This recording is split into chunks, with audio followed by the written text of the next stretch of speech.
tertulis ada di sini ada 3 pertemuan untuk kuliahnya, dan ini disertai dengan 2 praktikum, dan praktikumnya juga sudah demo, ya demo. Karena sudah masuk riset mikroskop, jadi mikroskopnya hanya 1. Untuk mikroskop fluoresen, praktikumnya masih di jurusan biologi, ya, kemudian konfocal mikroskop nanti mendapatkan izin, maka praktikumnya di laboratorium sentral ilmu hayati, ya, tidak di jurusan biologi. Nah, ini yang perlu koordinasi jadwal, ya, bisa jadi tentunya tidak bisa menggunakan Kamis jam 3 tersebut, ya, karena melibatkan institusi lain. Oke, mohon izin kita break dulu sebentar, ya, azan sholat duhur. Oke, kita break bareng 5 menit.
Oke, baik, kita kembali lagi. Tadi maaf.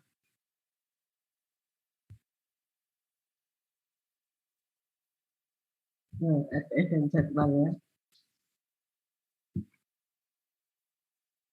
Ya, oke.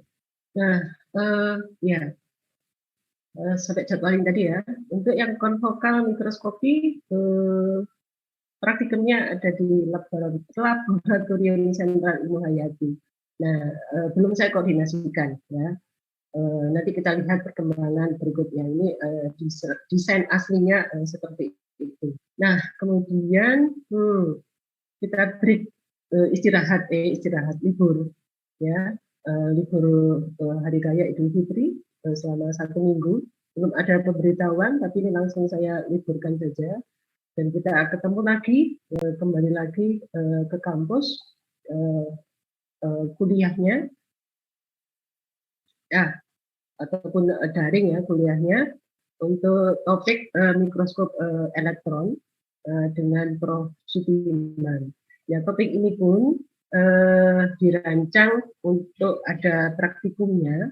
Praktikumnya juga di Laboratorium Sentral Ilmu Hayati secara demo juga. Ya, namun demikian kondisi saat ini tentunya berbeda dengan kondisi sebelumnya ya. Perlu koordinasi dan banyak hal. Ya, jadi rancangannya seperti itu. Ya, nanti kita lihat perkembangan berikutnya. Nah, sehingga di bagian ujian akhir semester, ya di ujian akhir semester itu ada topik saya, ya, topik saya ujian akhir semesternya melalui TLM, ya, dan kemudian topiknya Prof. Sudirman ya mengikuti ketentuan yang disampaikan oleh Prof. Sudirman ya menunggu berikutnya. Nah, untuk referensi sebenarnya tidak ada batasannya ya. Untuk referensi terkait dengan mikroskop, ya ini bahannya cukup beragam ya, bisa ditemukan di website ya, dan kurang lebih bahasanya sebenarnya serupa juga.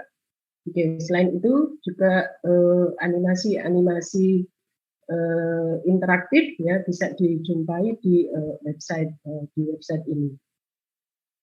Oke, ya, jadi ini gambaran untuk praktikum teknik mikroskopi, kuliah ya, kuliah praktikum mikroskopi, kuliah dan praktikum teknik mikroskopi. Oke, silakan. Tidak ada pertanyaan?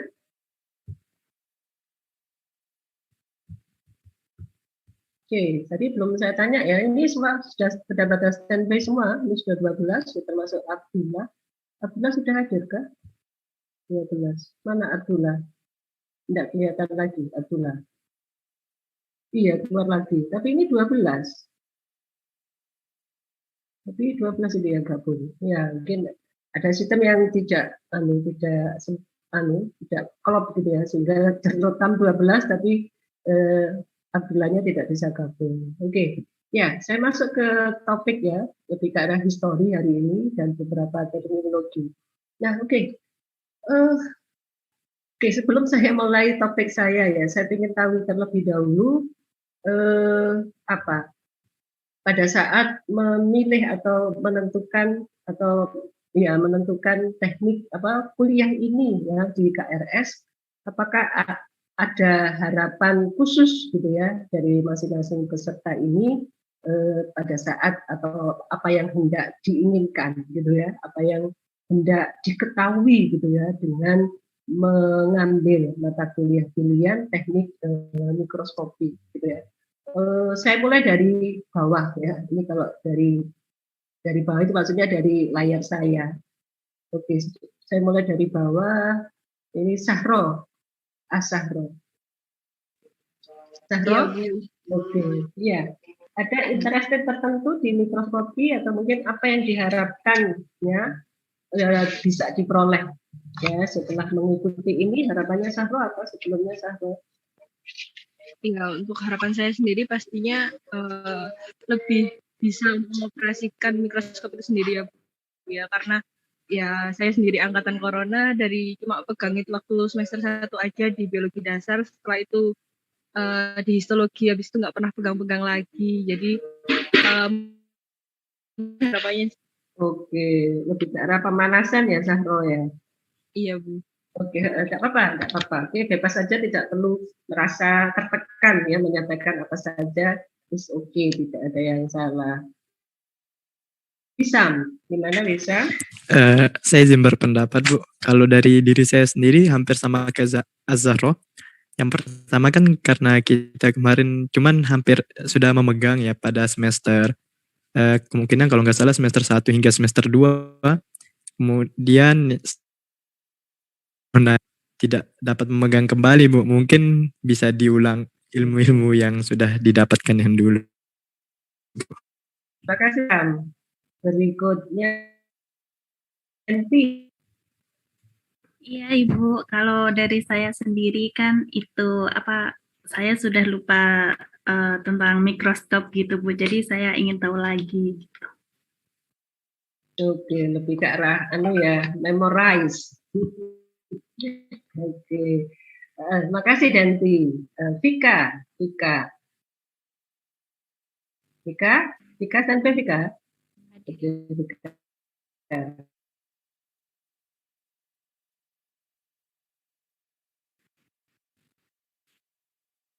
Iya, suaranya tidak terdengar, Vika. Apakah suara saya terdengar? Oke, sekarang terdengar.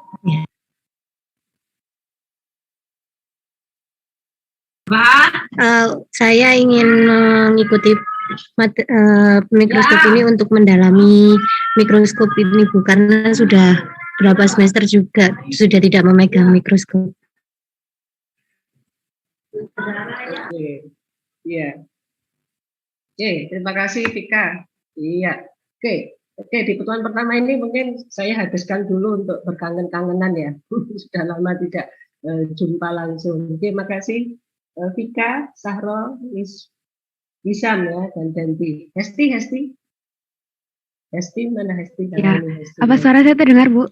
Terdengar, kurang ke bawah. Nah, oke, biar kelihatan senyum. Iya. Baik, Ibu, saya juga kurang lebih sama dengan teman-teman. Ya, saya itu Bu, kalau nggak ada, maksudnya dengan adanya kuliah teknik mikroskopi ini kan juga kita melatih lagi gitu Bu, ilmu yang dulu udah hampir usang semester awal Bu, karena kena corona ini, jadi nggak itu lupa Bu cara mengoperasikan mikroskop itu sendiri. Itu, Bu. Padahal nanti placement testnya langsung pegang ya, nggak pakai pendahuluan ya. Saya tidak mengajari lagi tapi langsung pegang. Oke, jadi bisa dipelajari di YouTube ya, kalau untuk mengingatkan. Bisa juga dipelajari di Google Classroom pada saat menerima di semester 1 ya. Oke, jadi nanti langsung praktek, tidak ada intro dari saya. Oke, tidak apa-apa. Saya yakin semuanya akan bisa ya. Hesti sudah, Henny standby Henny? Iya Ibu. Oke. Kalau dari saya itu sama seperti teman-teman sih Bu, mengulang lagi Bu, karena masih itu kan kena corona, jadi lupa-lupa Bu cara-caranya itu, gitu sih Bu. Iya, oke. Ya, karena itu perlu placement test ya. Karena nanti kan banyak demonya ya, tidak pegang sendiri, kalau akhirnya malah kaku ya. Di sekitar 2 atau 3 pertemuan nanti praktikumnya handle sendiri, pegang sendiri mikroskopnya. Oke, makasih Henny. Maureen. Iya Bu, apa suara saya terdengar ya Bu? Terdengar Maureen. Ya, terima kasih Bu. Sebenarnya mohon maaf Bu, saya belum bisa on kamera karena ini sedang di tempat PKL Bu. Oke. Ya, kalau dari saya sendiri kurang lebih sama seperti teman-teman yang lain Bu, terutama karena dulu ketika UAP itu nggak nemu spesimennya itu Bu, jadi nggak kelihatan, jadi di sini ingin mengulangi begitu Bu. Terus selain itu juga meskipun kedepannya saya belum tahu akan menggunakan mikroskop untuk apa, tapi saya meyakini kalau di teknik mikroskop ini penting untuk saya pelajari untuk kedepannya Bu, terutama untuk mikroskop yang lebih advance gitu Bu. Oke. Iya. Ya, oke, sudah saya tangkap yang disampaikan Maureen. Oke, makasih Maureen. Berikutnya Robia. Robia? Ya, Ibu. Kalau dari saya pribadi, sebelumnya sama dengan teman-teman karena waktu pegang mikroskop kan hanya sekitar semester 1 dan semester 2-nya setengah semester gitu. Kemudian saya sempat PKL di rumah sakit pada liburan semester kemarin. Dan itu kan kalau di rumah sakit, laboratorium rumah sakit itu lebih ke arah ini kan Bu, harus cepat dan sigap. Jadi untuk bertanya-tanya lebih lanjut itu kurang ada waktu kepada laborannya. Nah, sempat menjadi kendala saya karena sudah lama tidak pegang mikroskop, kemudian di situ sempat diajari tapi lebih ke arah langsung. Jadi cara mengaplikasikannya gini. Tapi saya lebih pengen mempelajari lagi. Kan mikroskop ada banyak juga Bu, macamnya begitu. Oke, ya terima kasih Robia, sudah saya tangkap maksudnya. Selanjutnya ini Abdullah, mumpung muncul ini Abdullah. Abdullah bisa standby? Sudah lumayan dapat sinyalnya? Oke, belum. Oke, enggak apa-apa. Robia sudah. Nisa. Nisa, gimana Nisa? Ya Bu, izin menjawab. Menurut saya, kenapa saya pribadi mengambil teknik mikroskopis, karena merupakan hal yang cukup krusial, terutama sebagai seorang biologis juga kan. Jadi, jadi hal paling dasar banget untuk memahami lebih lanjut terkait mikroskop itu apa, jenis-jenis bagaimana, terus juga berdasarkan pengalaman saya di tempat PKL itu, dari saya pribadi juga masih agak kesulitan Bu, terutama dalam pengambilan dokumentasinya. Misalnya dari mikroskop Olympus sendiri itu kan perlu disetting dan segala macamnya Bu. Nah, dari saya pribadi membutuhkan teori atau pemahaman lebih lanjut agar didapatkan pencitraan dari pengamatan yang lebih baik, terutama untuk menunjang penelitian ke depannya seperti itu sih Bu. Terima kasih. Iya, terima kasih Nisa. Jadi ini ada 3 yang sudah PKL ya, Maureen, Robiatul, dan Nisa ya sudah PKL. Untuk Nisa apakah PKL-nya di Nisa di izin menjawab, kebetulan saya PKL di LIPI Purwodadi Bu, itu ada pengamatan untuk dari sampelnya sendiri Bu. Oke, di LIPI ya. Oh, bareng sama Maureen bukan? Beda tempat Ibu. Oh, beda tempat. Ya, sama-sama di Purwodadi kalau nggak salah ya. Ingat-ingat lupa saya Maureen. Saya ini PKL di klinik Bu. Pemakaian mikroskopnya masih mikroskop yang sederhana untuk di klinis. Itu Bu, pengamatan sedimen urin. Oke, iya. Ya. Terima kasih Nisa PKL di LIPI. Berikutnya yang terakhir ya, nanti masih ada Abdullah. Yudis, gimana Yudis? Oh, oke, saya ya. Oke, kalau saya sih yang pertama memang 11-12 sama yang lain Bu. Semester pertama itu saya jujur pas UAP itu yang telah disetting sama para asisten praktikum, pas saya cek naik turun, saya magnifikasi kok nggak ketemu spesimennya. Jadi sudah itu kelewat. Baru ini saya ngambilnya itu supaya 11-12 bisa mantap, jadi bisa saya refreshing sama mungkin coba pengen tahu tentang mikroskop. Kan rata-rata tuh yang kita tahu kan itu ya Bu, yang terkenal Olympus, terus ada saya lupa tuh mereknya itu. Nikon. Nikon.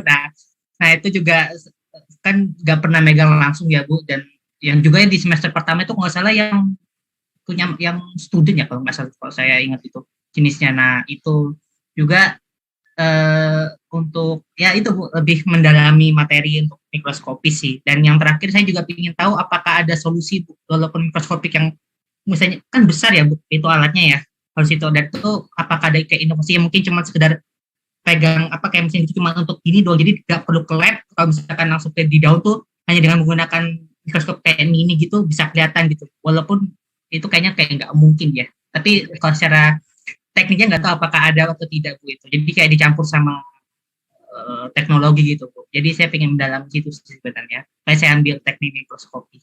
Gitu sih Bu. Iya. Terima kasih Yudi. Sudah saya tangkap maksudnya. Oke. Kalau zaman sekarang sih sangat dimungkinkan ya. Misalnya bahannya di mana, kita mengamati dari mana gitu bisa ya.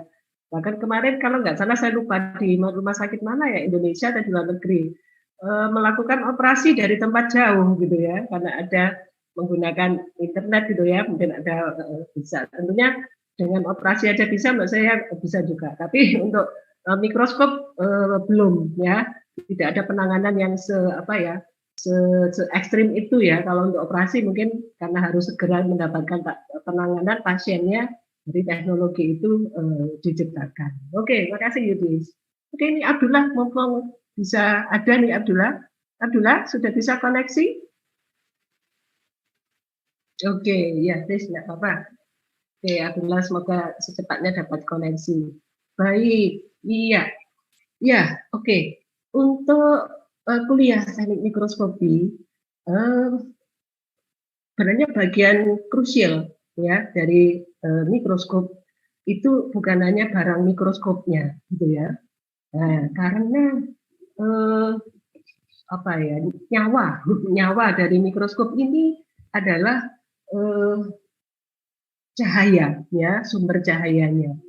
Maka sumber cahaya ini pemahaman pemaknaan cahaya, ya, dalam hal ini kita sebut sebagai gelombang elektromagnetik gitu ya, atau medan elektromagnetik, itu bagian yang tidak terpisahkan gitu ya. Jadi ada dua hal atau dua sistem ya yang perlu sangat dipahami. Ya, memang ada unsur fisikanya memang ya. Tetapi untuk anak biologi kita tidak belajar fisikanya full, kita belajar yang bisa ditangkap oleh anak biologi. Ada dua hal yang dipahami, yang perlu mendapatkan pemaknaan ya, atau mungkin pemahaman yang cukup ya untuk kelas teknik mikroskopi, kelas biologi, yaitu adalah sifat cahaya. Itu wajib diketahui ya. Nanti intro saya dan minggu depan saya lebih ke arah nanti ke sifat cahaya ya, sifat cahaya. Nah, dan yang kedua itu adalah tiga malah ya, maaf, ada tiga unsur yang perlu dipahami untuk lebih, bukan mendalami ya, pemaknaan dari objek yang kita amati. Sumber cahaya dalam hal ini adalah sumber cahaya yang dipakai di mikroskop tersebut ya, harus kita pahami. Itu nanti ada di topik saya. Terus kemudian yang kedua itu adalah sistem optik ya. Optik itu lensa ya, lensa yang kita pelajari di fisika itu super F dan seterusnya. Kita tidak mempelajari itu sepenuhnya, tetapi sifat optik ya, itu sangat berkorelasi sekali gitu ya dengan cahaya dan dengan mikroskop. Ya, itu tidak satu kesatuan ya. Dan yang ketiga, yang satu kesatuan lagi adalah sifat atau materi atau bahan yang diamati.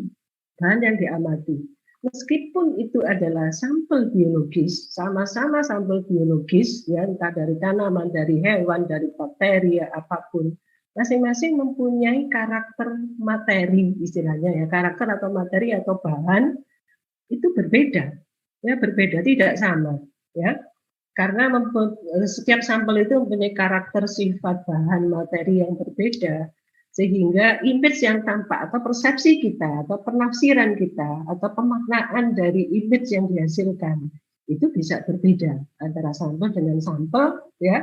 Antara mikroskop dengan sumber cahaya yang berbeda, nanti akan dimaknai dengan cara yang berbeda. Nah, itu menurut saya yang perlu dipahami. Nah, apakah nanti kita memulai dari mikroskop yang sederhana yang kita sebut dengan mikroskop bidang terang, ya, bidang terang, sampai nanti misalnya mikroskop yang advance ya saat ini, yaitu mikroskop elektron, gitu ya. Semuanya menggunakan tiga hal ini prinsipnya. Kita paham sumber cahaya, sifat dari cahaya yang dipakai oleh mikroskop tersebut, gitu ya. Dan kemudian paham sifat optiknya, gitu ya. Dan juga materi atau bahan yang dipelajari, yang diamati, tiga hal ini. Ya, karena pada dasarnya image ya, kita menggunakan mikroskop itu kan tidak melihat benda aslinya, ya. Kita tidak mampu melihat detail. Mata kita tidak mampu melihat detail asli dari sampel kita, ya, sehingga detail dari sampel kita lewati lewat image ya, image. Itu saya sering menyebutkan sebagai image ya, atau bayangan ya, bayangan benda. Jadi yang kita amati adalah bayangan benda, bukan bendanya, gitu ya. Kok bisa benda itu? Bendanya tidak kelihatan seperti itu penampakannya, tapi begitu di mikroskop, ternyata terlihat sesuatu yang tidak kita bayangkan akan terlihat seperti itu. Jadi yang kita lihat adalah image-nya. Ya, jadi mengapa image itu muncul? Ya, image itu muncul karena ada, nah ini bagian penting juga, interaksi antara cahaya dan, ya, ada interaksi antara cahaya dan materi, ya, dan materi atau sampel yang kita pelajari. Ya, nanti akan tampak kelihatan kalau kita masuk di sistem kontras, ya, mikroskop yang mengedepankan sistem kontras, ya, nanti di topiknya Bapak Sofi. Ataupun itu akan tampak sekali di sana. Dan interaksi antara cahaya yang dipakai dengan materi yang diamati itu juga sudah tampak di mikroskop bidang terang, sudah ada gitu ya. Tetapi image yang muncul kurang bisa mendapatkan pemahaman atau pemaknaan sifat materi.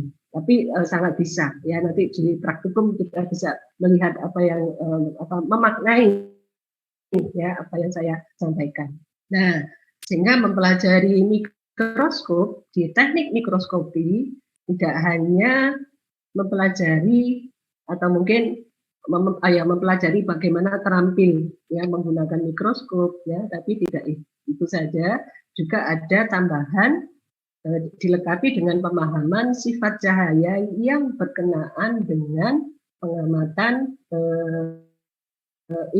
pengamatan spesimen mikroskopis, gitu ya. Sehingga beberapa istilah ada istilah fisika, ya, ada istilah fisika, terminologi fisika, ya. Ya, nanti bersama-sama kita belajar ya. Jadi dari fisika itu nanti ada dipakai di mikroskop. Dan itu yang kita dapatkan mikroskop yang saat ini kita pakai itu adalah mikroskop yang sudah dengan sistem optik yang sudah berkembang. Ya. Jadi mikroskop yang sekarang itu adalah dikembangkan dengan mengembangkan sistem optik yang baik, gitu ya. Oke, jadi itu pendahuluan dari saya sehingga sehingga nanti di kuliah sampai ke topik mikroskop elektron, sifat cahaya, sifat optik itu akan kebawa terus, ya, dan itu menjadi bagian mendasar ya untuk kuliah sampai nanti di kuliah akhir di bagian mikroskop elektron. Jadi 3 hal itu yang perlu dipahami, ya. Oke, jadi pemaknaan image ya suatu materi itu dimaknai bisa jadi berbeda ya pada saat kita memperhatikan 3 hal tadi ya, 3 hal tadi. Oke, baik, kita mulai share screen topik saya. Sebentar, tadi sudah saya siapkan PDF-nya karena kalau PPT tidak bisa share screen. Sebentar. Oh ya, ini aja.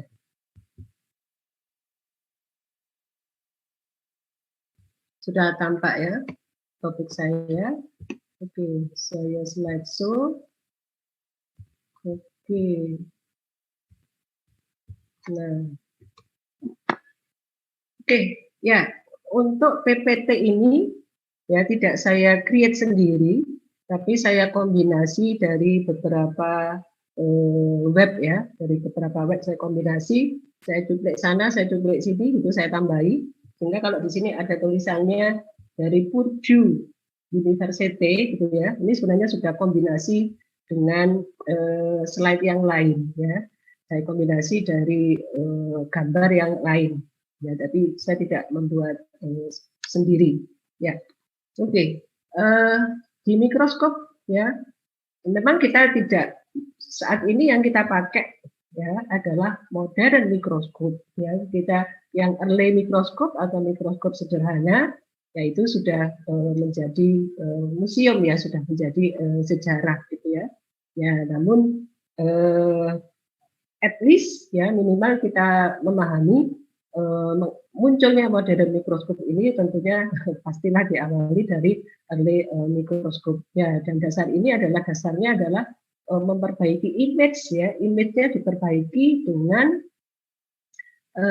ditemukannya sistem optik ya yang lebih baik ya, ditemukan atau ditambahkan sistem optik yang lain ya di antara lensa mikroskop yang sudah ada ya, sehingga sekarang kita melihat yang tentunya yang populer saat ini adalah modern mikroskop.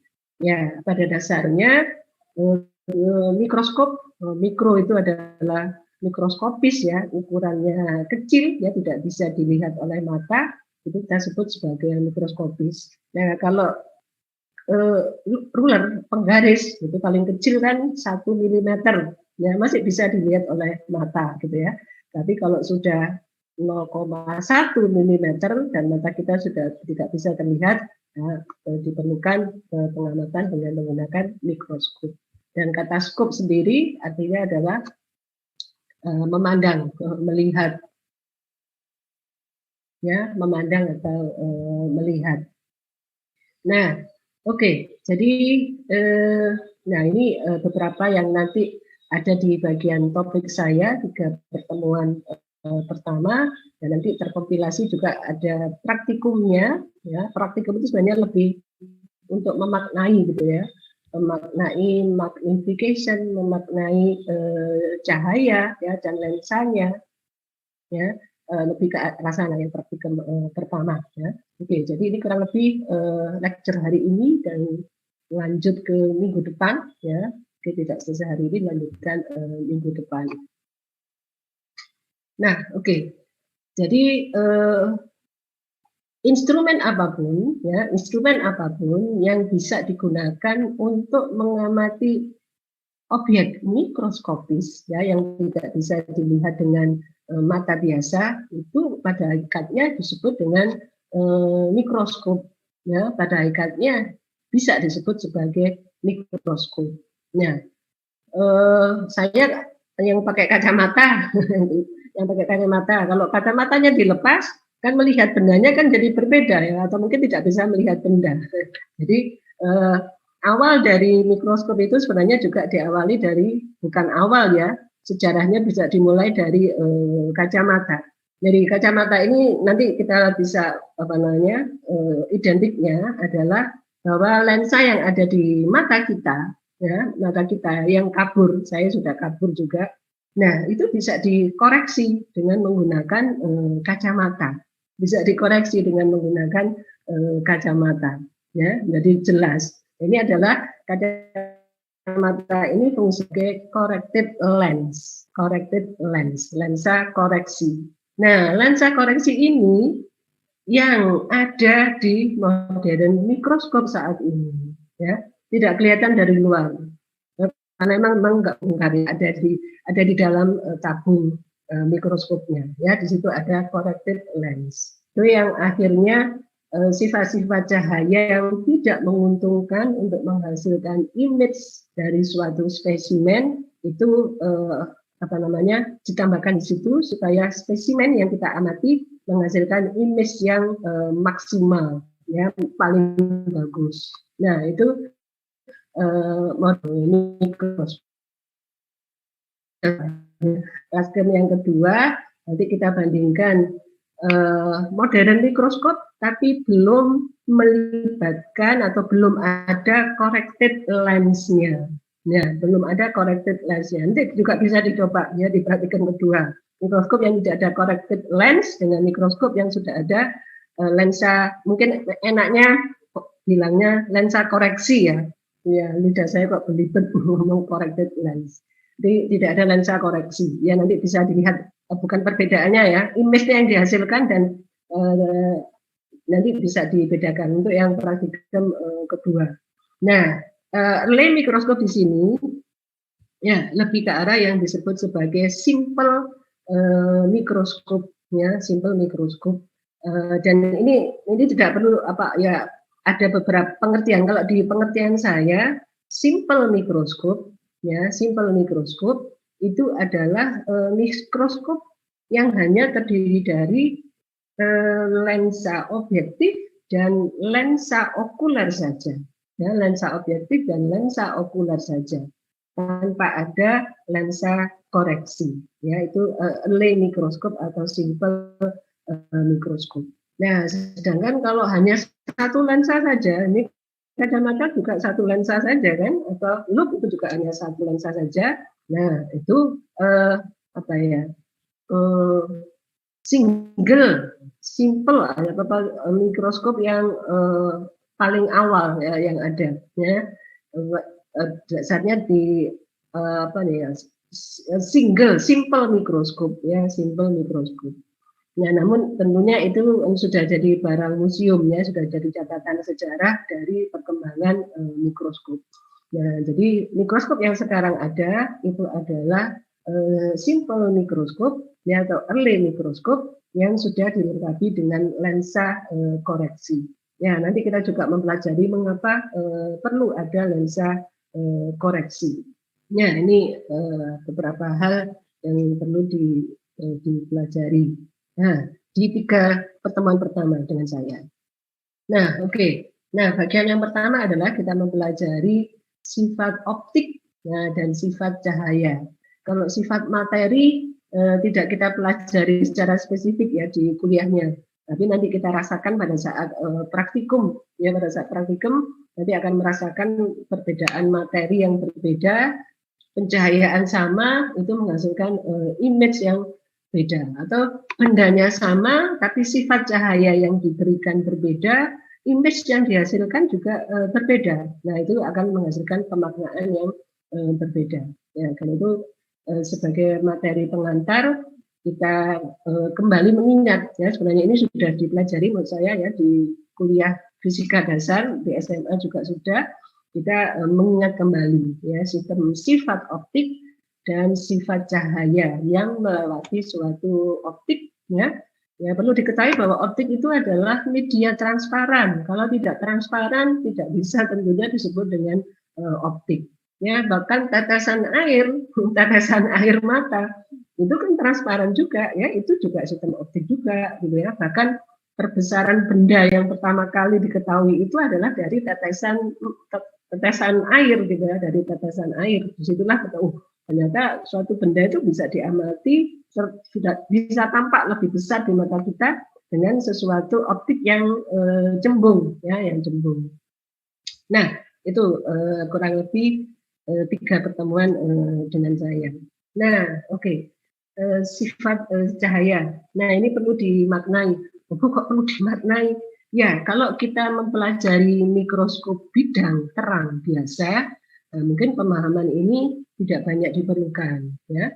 Tapi kalau kita mempelajari mikroskop ya dengan teknik kontras ya, nanti dengan Bapak Sofi Permana, maka sifat elektromagnetik ini dan nanti mikroskop elektron ya, itu base-nya adalah sifat cahaya ya, sifat cahaya yang sering disebutkan bahwa cahaya itu adalah radiasi elektromagnetik ya, atau kalau orang biologi bilang gelombang elektromagnetik ya. Semua yang berkenaan dengan cahaya, dengan warna gitu ya, itu adalah gelombang elektromagnetik ya. Namun untuk mikroskop cahayanya ini kan harus melalui optik, melalui lensa gitu ya, dan sampai ke mata kita itu akan menghasilkan beragam detail ya, beragam detail. Ya, detailnya itu cukup detail atau blur ya, atau bagaimana, itu tergantung dari banyak hal ya yang kita coba kaji di sini. Nah, oke. Nah, oke, kita sedikit ke elektromagnetik ya. Mohon maaf kalau 15 menit sebelum berakhir kuliahnya saya diingatkan ya, suka terlewat 15 menit ya sebelum berakhir saya diingatkan. Nah, gelombang elektromagnetik ini yang tidak ada di gambar tadi. Nah, gelombang elektromagnetik itu menurut orang fisika itu adalah partikel. disebut sebagai massless. Massless itu adalah partikel yang tidak punya massa. Ditimbang, ya, tetapi ada, ya. Oke, kita tidak perlu memperdebatkan itu, tapi bahwa cahaya itu pada dasarnya adalah partikel, tapi tidak punya massa, ya, tidak punya massa. Karena dia partikel, ya dia punya energi, ya punya energi. Nah, energi ini yang krusial, ya, di dalam suatu gelombang elektromagnetik. Ya, tidak hanya energi, tapi ada panjang gelombang. Nah, oke. Jadi ini nanti berkenaan dengan sifat cahaya yang akan kita pelajari, yang berkenaan dengan mikroskop ini yang akan kita bawa terus, bahwa gelombang elektromagnetik, ya, kalau mikroskop dengan sumber cahaya listrik, ya, sumber cahaya listrik dengan lampu halogen, ya, dengan lampu halogen. Nah, maka gelombang yang keluar adalah spektrum gelombang elektromagnetik.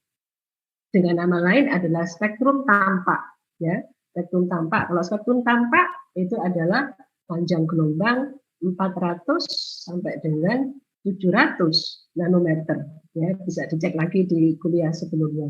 Itu panjang gelombang tampak. Sedangkan yang tidak tampak adalah di kisaran 200 sampai sekitar di bawah 400, ya, 200 sampai di bawah 400 itu adalah cahaya tidak tampak yang kita sebut dengan UV.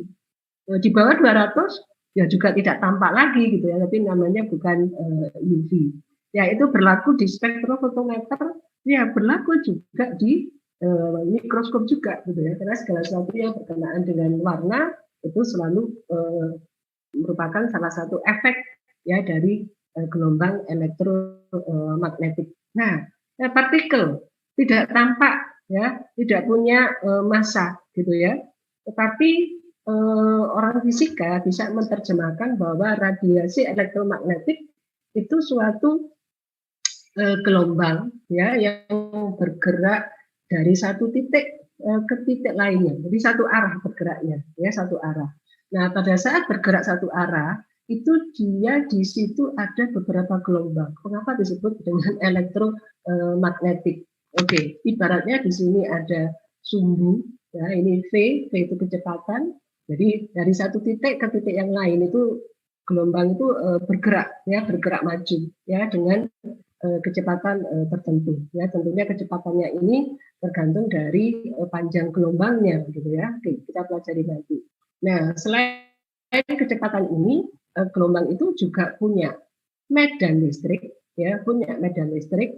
Ya, medan listriknya itu yang sumbu, yang E ini, ya, ini adalah medan listrik, yang E ini, ya. Jadi kalau medan listrik berarti yang biru ini, ya. Ini adalah panjang gelombang, ya, yang sering kita sebut ada puncak, ya, ada lembah gitu ya. Nah, yang sumbu X ini adalah medan listrik, ya, medan listrik. Ya, itu ikut bergerak, ya, medan listrik dengan arah yang sama. Ya, bersamaan dengan itu, ya, seiring dengan itu, ya, medan listrik tadi disertai dengan medan magnet, ya, yang B ini, ya, masih ingat di pelajaran SMA tentunya, ya. Ya, medan magnet, ya, ini B, ya, ke arah sini. Dan itu juga bergerak ke arah yang sama dengan kecepatan yang sama. Jadi Z ini adalah arah majunya gelombang. Ya, jadi disebut dengan elektromagnetik karena di situ ada unsur elektrik, ya, listrik, ya. Ada muatannya kalau gitu, Bu. Ada energinya, ya, jelas adalah kalau saya menerjemahkan ada energinya, ya, dan ada bidang magnetnya, nah, dan ada bidang magnetnya. Nah, karena ada bidang magnetnya inilah nanti salah satunya aplikasinya adalah pada mikroskop elektron, ya, aplikasinya pada mikron, ya. Jadi mikroskop elektron itu pada dasarnya tidak punya optik gelas, ya, tidak punya optik gelas yang transparan itu, ya, tetapi dengan memanfaatkan medan magnet, ya. Oke, nanti dengan prosedur di sini. Nah, jadi pada dasarnya yang disebut dengan gelombang elektromagnetik yang kita pakai di mikroskop, gitu ya. Nah, itu pada dasarnya adalah yang kita pakai di mikroskop yang sering kita pakai. Jadi semuanya itu kita sebut dengan spektrum elektromagnetik. Nah, yang kita pakai nanti adalah di visible, gelombang tampak, ya, dan gelombang ultraviolet. Ya, ultraviolet nanti kalau kita menggunakan mikroskop fluoresen atau konfokal, ya. Ini at least ya kita paham cahaya tampak yang kita pakai untuk mikroskop cahaya. Nah, itu sudah bagus. Nah, ini gelombang elektromagnetik. Nah, sudut-sudut ini, oh ya ini ya, medan listrik, ya, kemudian medan magnet, gitu ya, dan lagi nanti ada arah yang disebut dengan polarisasi. Nah, itu dipakai juga, ya, nanti pada sistem kontras di topiknya Bapak Sofi Permana ada sistem kontras yang berbasiskan pada polarisasi. Ya, polarisasi itu karena sudut, ya, sudut dari gelombang itu tidak selamanya seperti ini, ya, ada bersudut. Nah, dan itu ditentukan oleh materi atau dari sampel yang diamati. Nah, setiap sampel itu punya karakter yang spesifik, ya, yang tentunya akan bisa terlihat tampak apabila diamati dengan mikroskop yang tepat, ya, dengan sistem optik dan sistem cahaya yang tepat. Ya, oke. Ini pemahaman tentang gelombang elektromagnetik. Ya, ini fisika sekali, iya. Enggak sekali sih, ini sudah dirancang untuk anak biologi, ya, kita tidak sampai ke sistem fisikanya. Nah, oke. Jadi 3 dimensi dasar dari cahaya. Nah, oke, ini perlu dipelajari. Ini bagian yang krusial, ya, bagian yang penting untuk memahami 3 kuliah saya yang pertama dan kuliah selanjutnya. Ya, intensitas, frekuensi, dan polarisasi. Ya, polarisasi tadi barusan saya singgung, ya. Intensitas. Nah, intensitas itu persepsi di mata kita. Oke, membayangkan masing-masing di depannya kan ada lampu, ya. Itu adalah persepsi di mata kita itu sebagai kecerahan, cerah sekali sampai silau gitu ya, atau redup-redup. Nah, itu disebut dengan intensitas. Nah, bahasa gelombangnya intensitas itu disebut sebagai amplitudo, ya, amplitudo. Nah, kalau cahaya itu, ya, gelombang cahaya itu seperti ini, maka amplitudo itu adalah yang A ini, ya, amplitudo itu yang ini. Vertikal ini disebut dengan amplitudo. Semakin tinggi amplitudonya berarti semakin brightness. Brightness itu apa? Cerah. Sampai silau gitu ya, itu adalah brightness. Kalau ininya pendek, nah berarti redup, ya, redup. Nah, ini di mata kita, ya, mungkin kita sebut sebagai intensitas, tapi jangan lupa secara gelombang itu menunjukkan tinggi rendahnya ini, ya, puncak atau apa ini? Gunung, ya, gunung dari gelombang tersebut. Nah, yang pertama intensitas, yang kedua adalah frekuensi. Frekuensi, istilah lainnya dari frekuensi itu adalah panjang gelombang, ya, panjang gelombang. Ya, menyebut frekuensi yang dimaksud juga panjang gelombang. Ya, panjang gelombang pada hakikatnya adalah frekuensi. Bedanya ada di mana? Bedanya ada di satuannya, ya, satuannya. Kalau panjang gelombang, satuannya apa ya, Robi? Kalau panjang gelombang, biar nggak ngantuk, saya panggil. NM, Bu, ya. Kalau NM itu apa, Robi? NM itu apa, Maureen? Nano. Nah, nano apa? Nanometer. Oke, nanometer. Oke. Kalau frekuensi, satuannya apa, Heni? Heni? Salah nggak apa-apa, jawab aja. Oh, Heni tidak standby. Hesti? Oh, Hesti. Ya? Ya? Heni?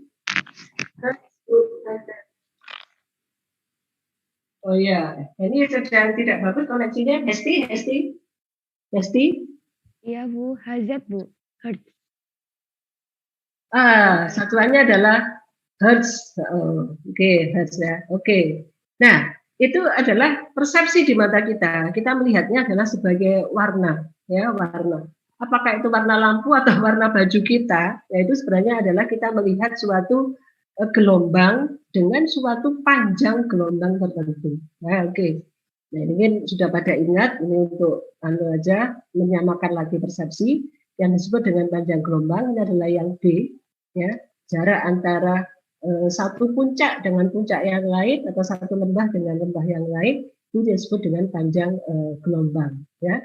Kalau kita lihat di gambar ini, ya, ini ada satuan seperti ini adalah panjang gelombang, ya. Kalau misalnya ini ada panjang gelombangnya 1 meter gitu ya, jadi jarak antara ini dan ini adalah 1 meter, yang mungkin hanya setangan kita, gitu ya. Nah di sininya, di sini kan nggak ada gelombang. Ya, kalau nggak ada gelombang ya kita nggak bisa mendengar suara radio gitu ya. Seperti itu ya, seperti itu. Panjang gelombangnya semakin rapat, ya semakin rapat. Berarti kan semakin rapat kan berarti semakin kecil ya panjang gelombangnya, angkanya kan semakin kecil, ya. Berarti ininya kan semakin rapat, ya semakin rapat berarti energi suatu benda itu bisa kena energi berkali-kali. Nah itu yang kemudian ya menurut saya itu tidak begitu penting dulu ya. Persepsi yang mudah ya di mata kita itu adalah sebagai warna, ya sebagai warna. Kalau di mikroskop spesimennya tidak diwarnai, ya maka kita warnanya adalah hitam putih saja, ya hitam putih saja. Nah, kecuali kalau spesimennya itu ada warnanya, ya mungkin image yang tampak di mata kita juga berwarna, gitu ya. Nah kalau untuk spesimen yang tidak berwarna, nah supaya teramati di mikroskop, maka untuk menciptakan sistem kontras biasanya spesimen itu diwarnai, ya untuk menciptakan sistem kontras. Ya. Tapi bagian yang penting yang di sini sebenarnya bukan itu yang saya maksudkan. Nah, panjang gelombang ini katanya dengan warna, gitu ya, sehingga nanti ini akan menjadi penting kalau kita masuk di topik mikroskop fluoresen, ya, mikroskop fluoresen, mikroskop konfokal. Nah, pemahaman terkait dengan warna, filter, ya itu menjadi utama, gitu ya. Di mikroskop cahaya biasa itu juga perlu dipahami, gitu ya, tapi tidak utama, gitu ya, tidak utama. Nah, oke. Yang ketiga, polarisasi. Ini gambarnya tuh nggak ada ya polarisasi. Sulit digambarkan ya di sini ya, tidak sederhana. Jadi polarisasi itu adalah sudut vibrasi atau sudut getaran. Ya, kalau kita lihat gambar yang ini tadi kan getarannya ini kan getarannya, ini pada dasarnya kan getaran. Ya, yang biru ini getaran. Ya. Puncak, lembah, getaran.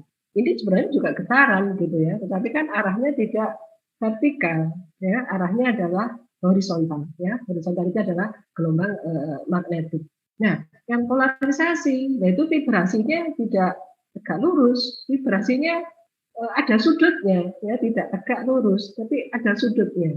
Kok bisa begitu, Bu? Nah, tergantung cahaya ini melewati apa dulu gitu ya. Jadi cahaya ini bisa kita rubah polarisasinya atau sudut vibrasinya apabila dia melewati suatu sistem optik tertentu ya. Sistem optik tertentu ini karena merubah sudut vibrasi, nah biasanya optik disebut sebagai polarisator. Gampang ya, polarisator. Ya nanti akan ada di sistem kontras dengan Bapak Sofi Permana. Nah, itu jadi 3 sifat sederhana ini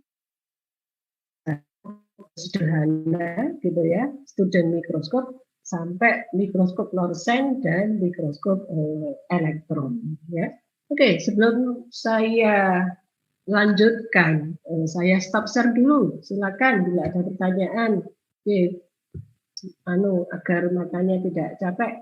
Ada pertanyaan dari bahasan saya tadi? Oke, tampaknya belum ada. Bisa saya lanjutkan lagi.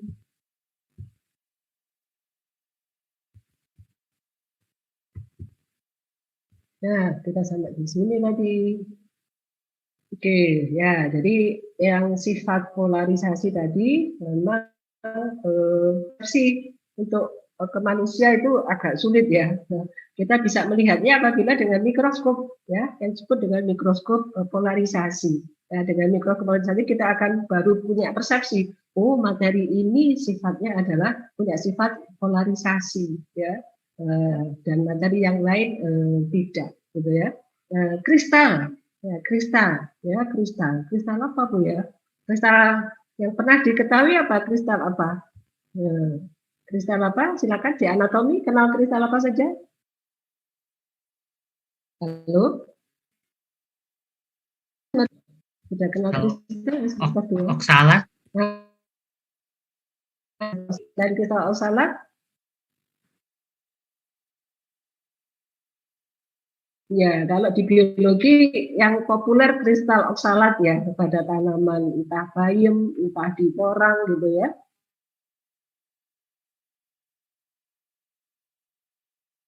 Teknik industri atau di dunia pertambangan, kristal itu ya bebatuan itu juga punya struktur kristal spesifik ya, struktur kristal spesifik. Nah, setiap kristal itu bukan setiap kristal, ada kristal yang punya sifat polarisasi dan ada yang tidak. Nah, itu bisa dipelajari dan masing-masing kan punya karakter sendiri gitu ya. Nah, itu bisa dipelajari dengan menggunakan mikroskop polarisasi. Di makhluk hidup ada apa enggak ya katanya sifat polar tadi, polarisasi. Materi yang bila dikenali cahaya, maka cahaya itu setelah lewat dari benda itu, sifat cahaya itu berubah. Paling tidak vibrasinya, sudut vibrasinya menjadi berubah. Ya. Ada ya seperti kromosom. Ya, kromosom itu salah satu punya polarized material. Nah, namanya polarized material. Oke, kita pelajari nanti ya. Jadi materi-materi yang bersifat polarisasi di bidang biologi itu banyak ya. Di bidang non biologi lebih banyak lagi gitu ya, lebih banyak lagi. Nah, perlu diketahui juga bahwa mikroskop ini tidak hanya dipakai untuk anak biologi, anak kedokteran atau bidang-bidang hayati. Oke, waktunya tersisa 15 menit ya. Terima kasih Nisa. Tetapi juga bidang industri, teknik gitu ya, pertambangan itu juga menggunakan mikroskop. Di fisika ada mikroskop. Ya, di kimia juga ada dengan fungsi yang tentunya berbeda ya, tidak mengamati tanaman atau tumbuhan. Ya, tapi itu apa namanya tidak hanya anak biologi ya yang menggunakan mikroskop. Baik, ya selanjutnya di slide berikutnya. Oke, saya 12.55. Oh iya ya 12.55 bukan 13 persis ya. Baik, ini kok nggak bisa jalan. Nah, oke, ini saya lewati dulu. Nah, ini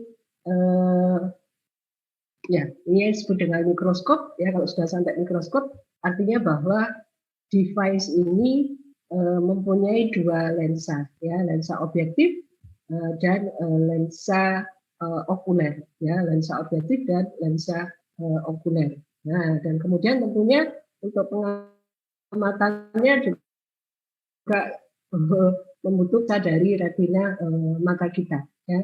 Nah, jadi kalau mikroskop early mikroskop atau simple mikroskop yang ada adalah lensa ini, lensa objektif dan lensa okuler.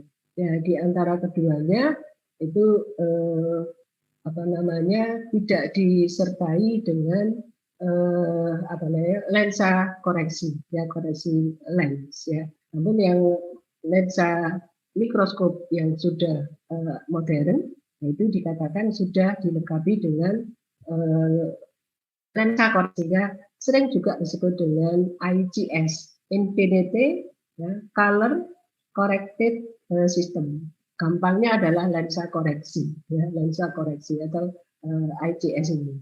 Ya. Oke, selanjutnya, ya nanti perbedaannya itu adalah pada ketajaman dari image yang dihasilkan. Nah, oke, jadi di mikroskop, nah ada dua sistem ya sebenarnya, tapi prinsipnya sama. Ada sistem mikroskop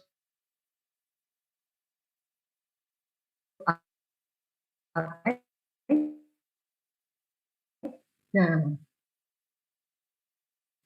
dulu ada inverted, nah kemudian itu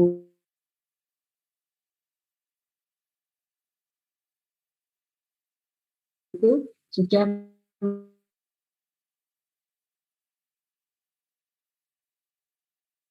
dan yang berikutnya adalah Illuminati fluorescent. Mohon maaf Ibu, suara Ibu terputus-putus.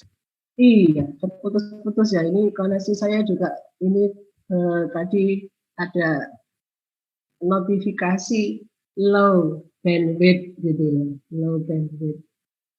Iya.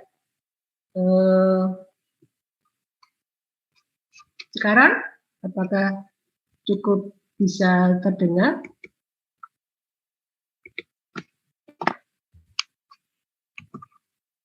Ya. Jelas terdengar, Bu. Sekarang terdengar lagi.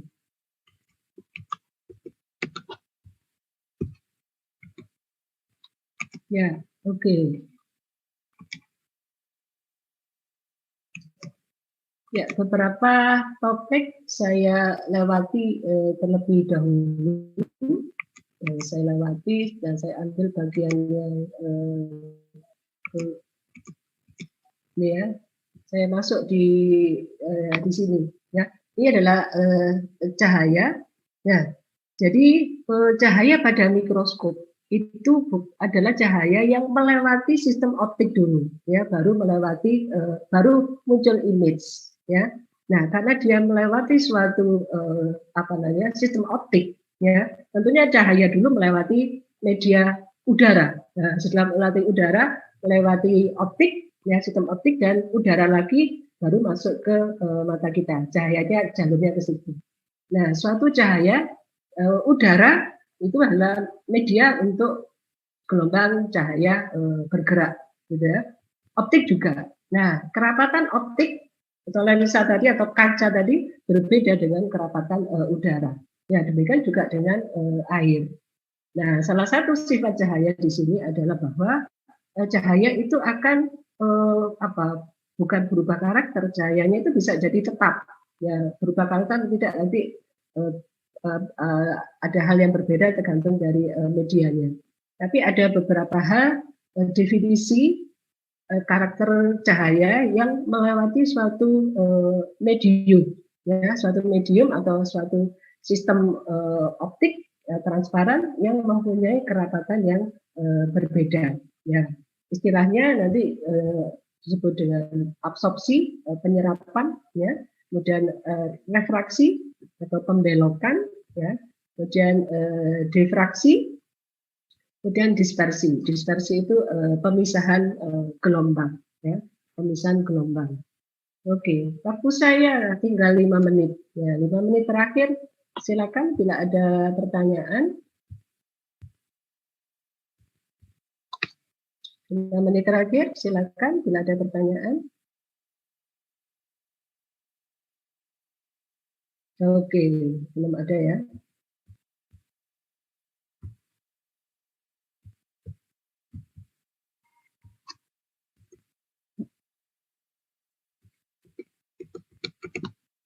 Nah, ini pengantar untuk kuliah minggu depan. Terminologi tadi, sebentar. Ini saya juga ada gangguan ini, sehingga slide-nya tidak bisa bergerak. Nah, absorpsi, refraksi, difraksi, dan dispersi. Ini langsung saya pakai gambarnya. Nah, refraksi, ya, refraksi itu berkenaan dengan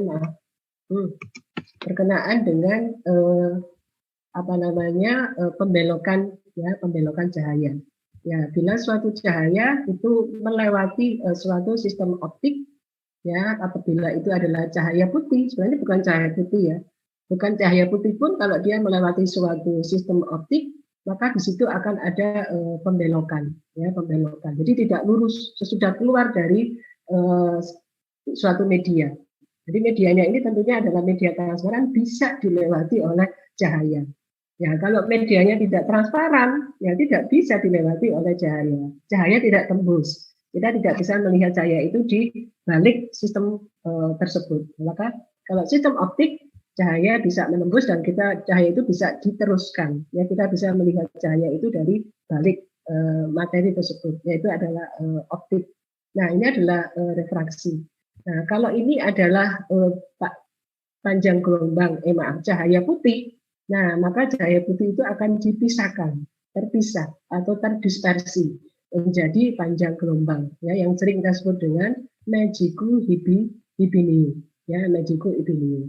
Dan kalau kita lihat di sini yang merah, nah ini kurang terdispersi.